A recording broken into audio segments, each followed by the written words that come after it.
Rabbiin suma uume iftuu akka urjii atis boonuu diisi mee haala kee tolchi suma jala deemu osoon godhu hojii waafirraan gammanne akkasuma wajjii Baransin jaaladhee barakkuma namaa garuu siin harkanne mee maaltu na mala yoon fuula kee laalee onneen na garaagala sirraanfachuudhaatu danda'u naaf mala bishaan gadoo yaa'u kan gaara mul'ata Tokko si jaalate sirkachuuf waywaata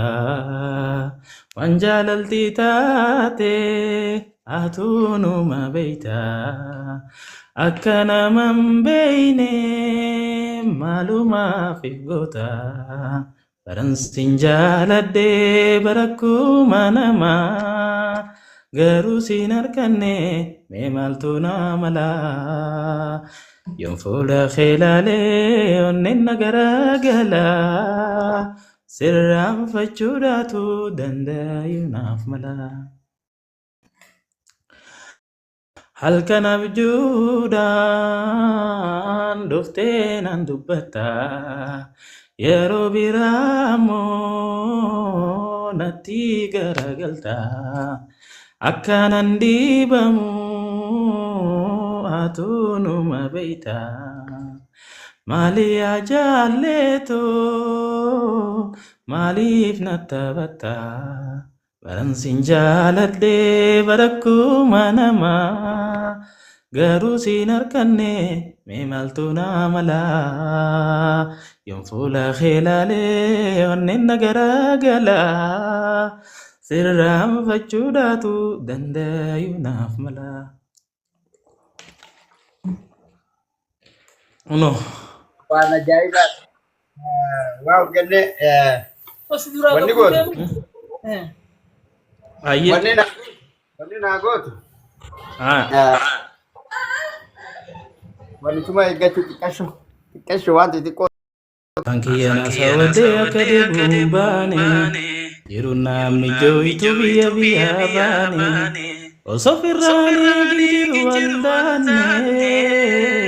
Yabo inyumatti ndamsa fidama kagadiyanne Shage inyumatti ndamsa fidama kagadiyanne Yada wajijira walakko jabate Damsa lesidamu gara rufate Rako oli alima mudate Enyum falaga falagura ulkaste Fankiyana sawadee akka deebi'uun baane yeroo namni jooytu biyya baane osoo firraanii jiru waldaanne shageenyumatti ndamsa siidama hagadiyanne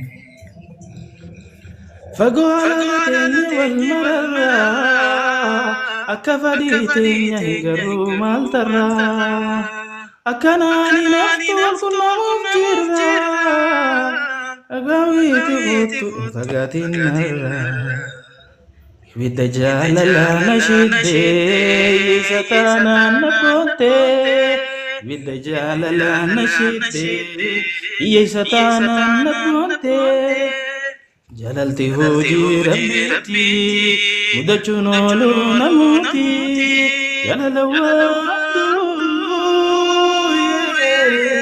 Gufuhire fitati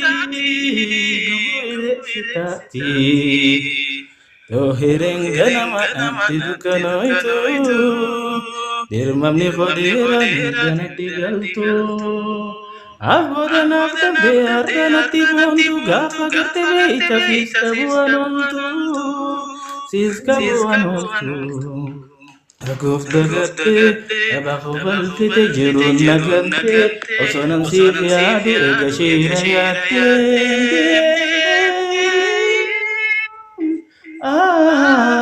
ayahuma ayahuma huma ayahuma kibyodanabya ayahuma huma Waan dukumni ajaa'ibaa. suma gaari kana muuziqaaniin beeka Yeroo intro duraatti biriijii fi taa'ee dhaggeeffata.